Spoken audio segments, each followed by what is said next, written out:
Good afternoon or good evening, everyone. Boy, are we in for a treat today. I've got a security architect and a PhD to talk about our latest security findings in our research. So stay tuned. We'll be live in 30 seconds.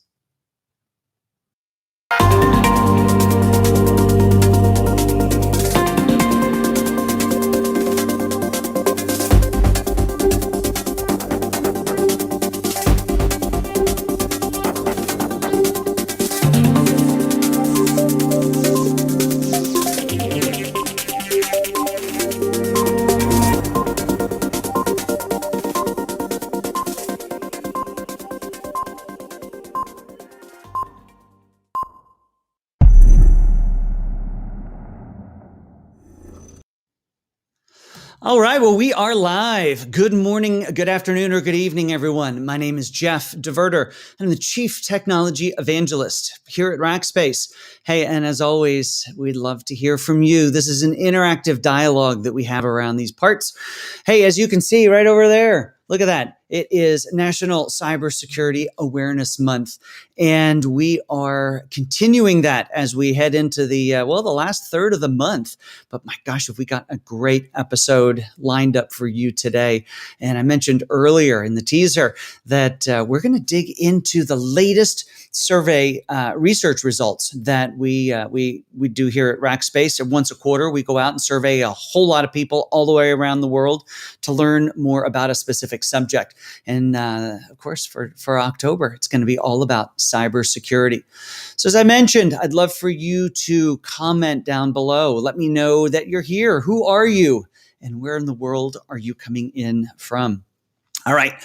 So let's jump into the content. I mentioned that we're going to have a couple of great folks in today. First is Dr. Laura Faulkner. She leads our research here at Rackspace, as well as Mindy Schlueter. And she is a security architect with just tons of years of experience. And we're going to unpack that research. So stay tuned for that. Now, as always, we start with what's new in the cloud. And as you saw in we see over right there in our little outline of what we do each day, there is, we normally will go through not just what's new in the cloud, but the cloud releases. I'm going to tell you, we're skipping cloud releases this week just because there is so much content to cover on the other side with Laura and with Mindy. All right, so let's start with, we've talked about in the past, how, of course, this is all about cloud. This is all about how technology is transforming the world. But we've talked about there's more than just the three main hyperscale cloud providers and VMware on the modern private cloud. There are specialty clouds that are springing up all over the place, and some that have been around since 2007, like Backblaze. Now, Backblaze is making the news because they are a competitor in the storage market. Now, this is where things start to get a little bit interesting. First of all, they're making the news because they're going public, which means, of course, their business is growing at a really interesting rate. And what's also interesting is where they're focused. They're focused on cloud storage, not just cloud storage as you might think about it in the context of, a big application that's got to store your stuff. Well, how about all of those other files, the files that are normally on your desktop, the files that are part of your small business or your mid-range business file store? This is where they're focused. And that market is growing quickly. And what I find interesting about this specialty cloud here with Backblaze is that it's growing at a point where they're going IPO here today. And they're not going today. They've just filed to go public. So you can go read their S1 if you want to learn more about them. They're going to go live on NASDAQ. But go check that out. It's super interesting stuff. All right. Also in the news, in the context of, come on, go forward, little slider, of storage, of security, is Google Cloud is investing $50 million in cybersecurity company Cybereason. Now, I bring this up because it's always interesting to see where the hyperscale clouds are focused. And cybersecurity is one of those areas where you find all three of them investing heavily.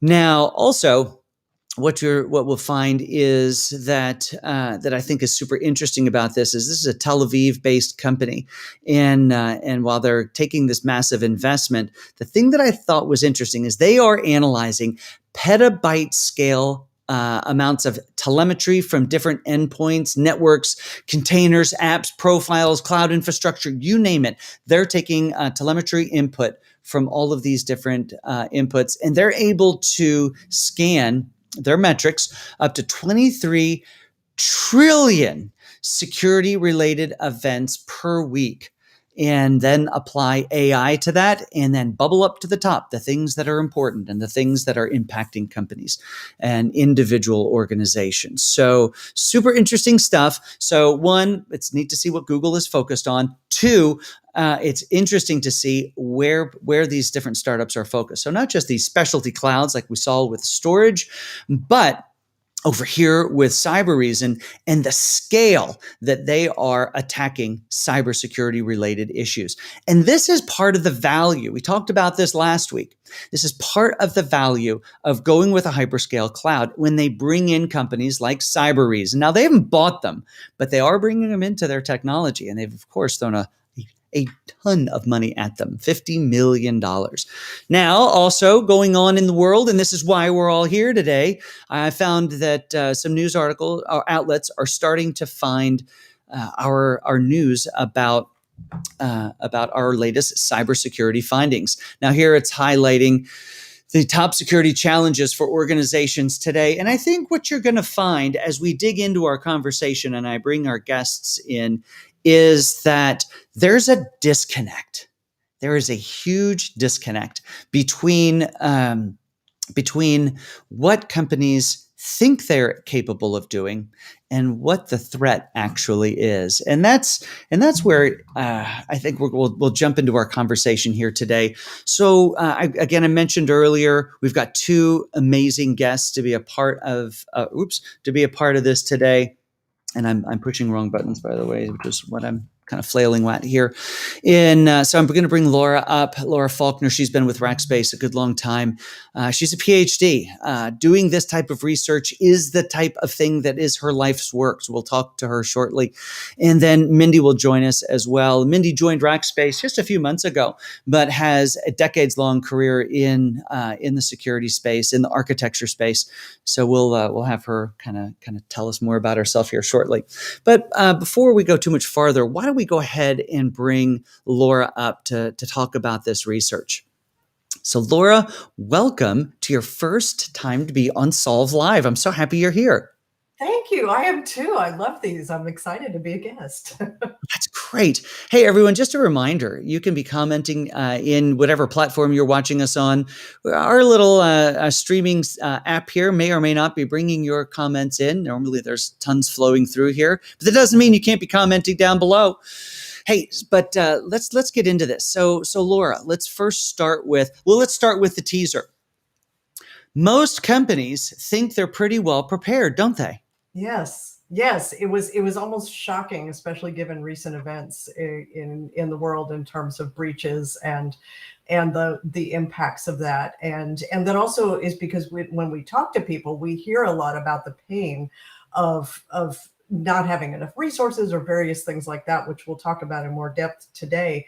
But yet it was very shocking that most think they're fully confident or they're at least somewhat confident, and really only a small percentage, like about 8%, really got it that they're not quite ready.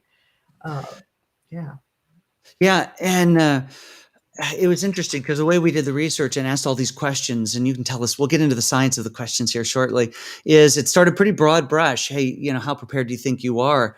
And the percentage of people who thought they were pretty well prepared was pretty high. Do you remember that where that fell?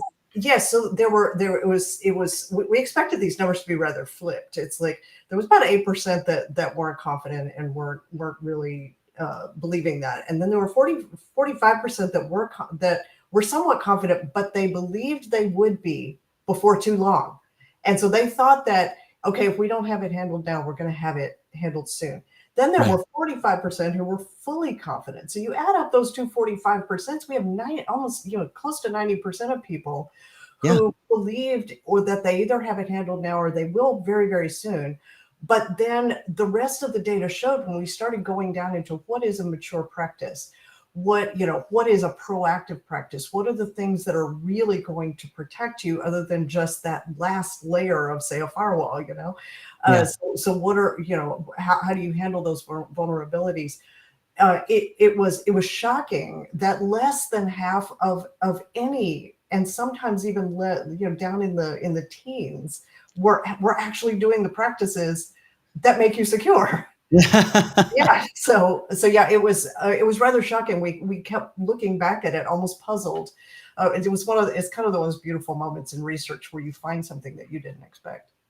Yeah, amazing. So, well, let's get into the science of the study itself. What was our population pool? Where were they? What were their roles? Tell us a little about that. So this was a global survey. So we really wanted to learn this for real. It's like we have people ask us sometimes, well, on your research, you just sent that to your customers, right? No, we didn't. We don't. We send this to the open market. And so there were 1,400 respondents globally. So this is across 10 countries in 4 and 5 continents. So Antarctica is the only one we didn't capture. And it is of a real expert in decision maker level in cybersecurity. So we have CSOs, CISOs, CIOs, C something O's, of various kinds, and IT directors, nothing lower than an IT director. And it's very interesting because so we work with a research partner to help us get these so that we're Okay. honest about the kind that we get. And we work, really closely with them and really listen to their expertise. And I put their feet to the fire one time, because researchers out there, if you're listening to this, it's hard to get quality participants. And so when we see these results come in, because it's a long, complex survey, multi-factor questions of all kinds, Right. and we ask, it's like, so how do we know we can trust this? So this particular partner, it's like, held their feet to the fire on this, and they said, we don't go to panels. We don't go to anonymous groups. Yeah. We curate a global database of these people, and we keep relationships with them. We know exactly what their level of expertise is. And I said, well, why don't they answer this? He said, it's because we keep relationship, so that they're willing to share their expertise with the rest of the world by answering these rather complex instruments. This was one of the most in-depth and exciting ones that we've done.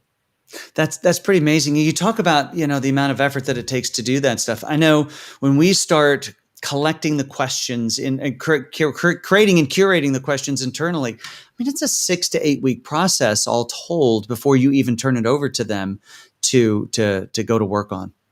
Correct. So we have multiple experts, like Mindy, for example, would be one of the type of experts that we would have, from our most senior to those who are really down on the practice front, constructing these. And then we have expert researchers who look at the order of the questions and the orders of the answers and all of those things that can introduce bias. So yeah, we put a considerable amount into this because Rackspace is really committed to understanding real data and understanding real answers without bias. It's like we're curious. We want to know. And so yeah, we put quite a lot of effort into it before it goes live. Pretty amazing. Well, you mentioned Mindy. I've talked about her, and she really does exist more than just the picture. Why don't we bring her up onto the stage? Hey, Mindy, welcome. We're glad that you're here. Yeah, good morning, everybody. Happy to be here. Awesome. Hey, tell us a little about yourself. What's your background? And you're a security expert. We know that, but let's figure out a little bit more about you. Yeah, so I have been working in cybersecurity since kind of the early 2000s, and I started out at a little startup called Internet Security Systems here in Atlanta that got acquired and became, part of IBM. And then I spent some time working in cybersecurity for Cisco, and I am happy to be on the team at Rackspace now. So I am working specifically on our new Elastic Engineering for Security product. Got it. That's pretty. That's pretty awesome. So you spent some time with this. You helped us curate some of these questions. You've spent time in the findings that we've got. What stood out to you? So I thought the whole thing was really quite surprising, right? Like every time I looked at one of these data points, I thought, well, that's not what I would have expected. So some of the things that stood out to me was one of the questions asked, what are the biggest cybersecurity challenges that your organization is facing? And it had them rank, all of these different types of issues, like expanding attack surface and the use of AI and machine learning. And so out of all of these options, the thing that came in very last at the very bottom that people were concerned about was cybersecurity hygiene. And I was like, wow, because I've been reading about all these breaches in the news, and I think that's kind of the simplest and most effective thing that you can do to be prepared, from a cybersecurity perspective. So only 5% of people said that cybersecurity hygiene was the greatest challenge they were facing. So I thought, well, that's really interesting because, I talk to customers all the time that have very simple misconfigurations, especially in the cloud, like having a root account that doesn't have MFA enabled that leads to a loss of data or just a really big AWS bill, right, that they have to pay. So I thought, well, that's really surprising. And then from the third one up from the bottom, only 21% thought that a lack of cybersecurity awareness among their business users was their biggest challenge. But the interesting thing about that is that we know that something like 85 or more % of breaches come in through email. So if you've got people who are not, being diligent about what they're clicking on in their email, that is literally the biggest threat to your cybersecurity posture. So I just thought this whole thing was very surprising. Well, and I obviously do the news section at the beginning of each of these programs, and for the entire month, it seemed every time I did a news section, there was findings that said that between 60 and 80% of all breaches, reported breaches in organizations happened because of, we'll just go to that bottom one, lack of technical or security hygiene. And that's the simple stuff. It's configuration. It's patching. It's not using antiquated operating systems, things along those lines. But yet people seem to be, it's not a big deal. That's not our problem. Yeah, and especially one thing that I thought was really interesting is, a lot of the cloud security breaches that you hear about in the news they center around compromised credentials, right? So a set of credentials that gets left out on GitHub or something like that. Someone gets it, they get into your network, and then they're able to pivot from there and basically escalate privileges and get to something really important.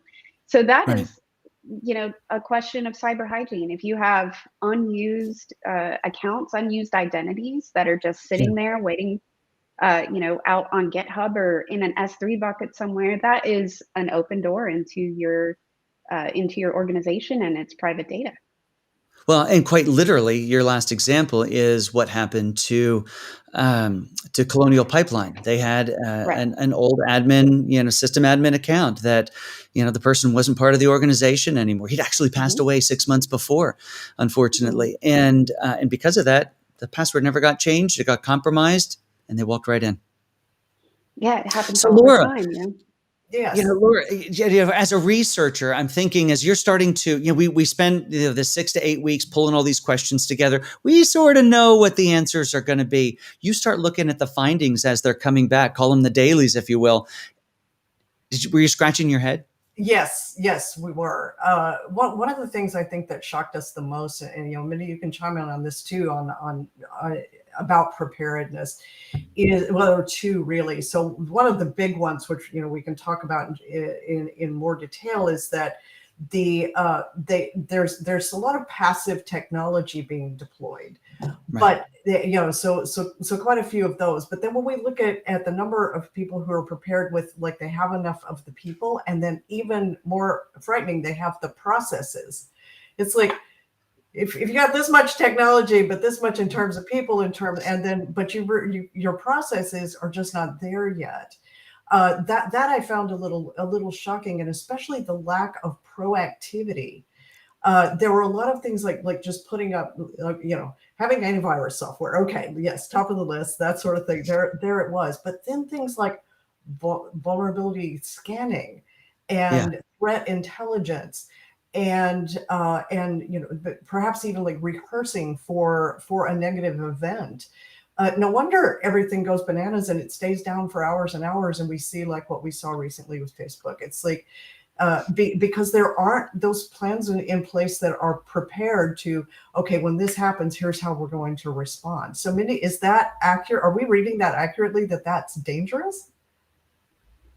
Oh, of course. Yeah. So not only you have to be very proactive about security. You can't wait for something to happen and then expect to be prepared for it, right? So like you said, there are a lot of things you can do in terms of threat modeling, in terms of pen testing, blue team, red team exercises to make sure that when these bad things happen, because it's not a question of if, it's a question of when, right? It happens to everyone eventually, that you have the right business processes in place to make sure you're prepared for that from like an incident response perspective. And it's not just technology, because you can have all the best technology in the world, but if it is not tuned properly, if it is not maintained properly, if there are gaps, then you're still exposed, right? Well, and I was just listening to a podcast, a Jordan Harbinger episode, and he had on a commander who has spent 20 years in the space career, flying missions up. He spent over 6 months in the International Space Station, and he was talking about all the stuff that they have to do to prepare. And here they are sitting when you're getting ready to launch. You're sitting on top of this rocket that will end your life in a second.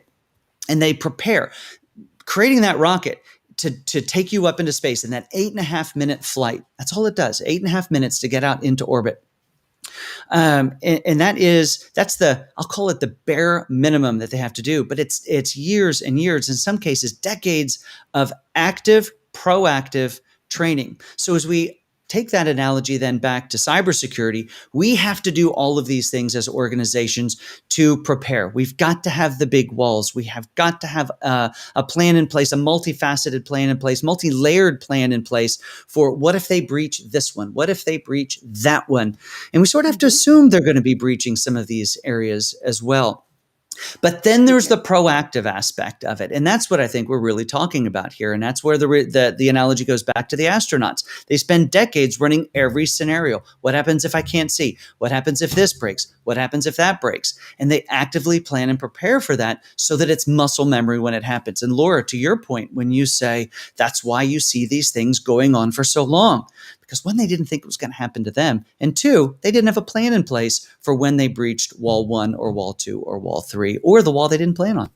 Yes. And here's one of the other shocking findings is that when we looked at cybersecurity spend over, as a ratio of overall IT spend, we were quite shocked to discover. So here we have threats are increasing. So that came out in the data. Everybody recognized threats are increasing exponentially, not mathematically, geometrically. Wow. And so that was recognized. And then there's this recognized of we've got to have more resources, more secure, more expertise, more people. Right. So we need more. Then we asked about their ratios of their percentage of their IT budgets. They stayed flat for the next 3 years. They're predicting that they're going to spend the same then that they are now. And it's not that from a proactive perspective, we would expect to see, a huge jump in like 20%. We do expect to get better at that in a way that it's more efficient and more effective and more cost effective to use here. But we would expect some increase, at least some modest increase in the attention and the resources and what you put into this as everything else is going up. I mean, the math just doesn't quite work out here. Yeah, exactly. I have to say I'm a little nervous for the world. Yeah, and I think that is really interesting that, we expect some amount of growth in terms of, the customer's business, right? So we know that business is going to grow over the next 3 years. And yet, as infrastructure scales and as technology scales, the cybersecurity spend that they anticipate is flat. So yeah, I don't know where the missing piece is in that puzzle. Doesn't make sense. Hey, we're getting closer to the end, and I want to touch on one more bit of the findings here that I know we had a lot of conversation about before. And Mindy, what caught your attention here? Yeah, so I think when you look at the thing that is most worrying would be network and platform attacks, according to these respondents. So I thought that was really interesting because I feel like network and platform attacks are something that we understand pretty well, Right. that are not really evolving at a very fast pace, right? So why is it that we're more concerned about network and platform than something like stolen credentials, which is next to the bottom, and exposed data? So Right. when you read about these breaches in the news, it's almost always, it comes down to either exposed credentials, they get compromised, or just exposed data that's just sitting unencrypted, like in a storage account, in an S3 bucket. So once again, I feel like this thing, I would have expected to be flipped on its head. Yeah, it makes me wonder. Is it one of those things that we one just think it can't happen to us? Oh, we can't have a colonial pipeline happen to us. We can't have a whatever the attack might be happen to us. And if we just build a wall big enough, then we'll be fine. And that's just why they're worried about their networking layer. I don't know, surmising here. Or maybe that's where people are comfortable, right? They understand their cybersecurity program in terms of networks and in terms of infrastructure, but there are rocks that haven't been turned over when it comes to data exposure and credentials, right? Yeah, exactly. Well, hey, I want to bring up one more slide here really quick, and I think it is among the more telling.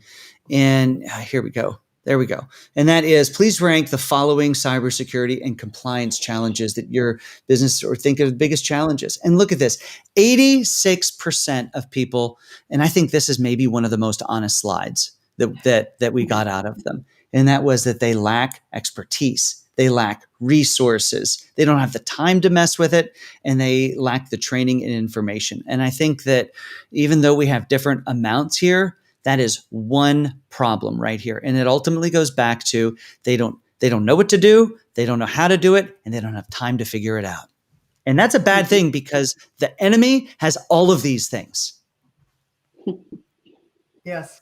And actually, in terms of how the survey was structured, it's fascinating that we got these more honest answers later in the survey. I think as they were, so we started with the broad brush questions, and then as we got more into the details, it's like there was a dawning awareness. I would have loved to have had the piece of data being in the room as they answered these questions.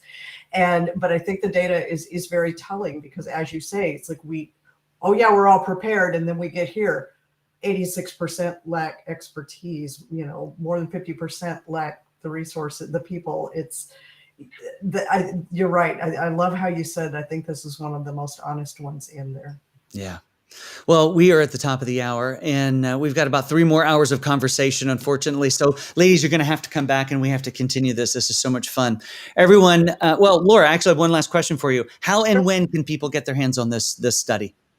Oh, and great question. So there's some press releases going out immediately, and so you'll start to see the early bits of this. And currently, the detailed white paper of the entire study is due out end of October. End of October. So just a few days away. So this is a great teaser. Everyone, thanks for your time and attention here today. And ladies, I'm so grateful you took the time to be a part of this. Thank you so much. Thanks for having us. All right, everyone, have a great day and find some help. You saw the slides. It's a real issue, and there are companies that can help you. Rackspace is one of them, but we're not the only one. Got to find some help.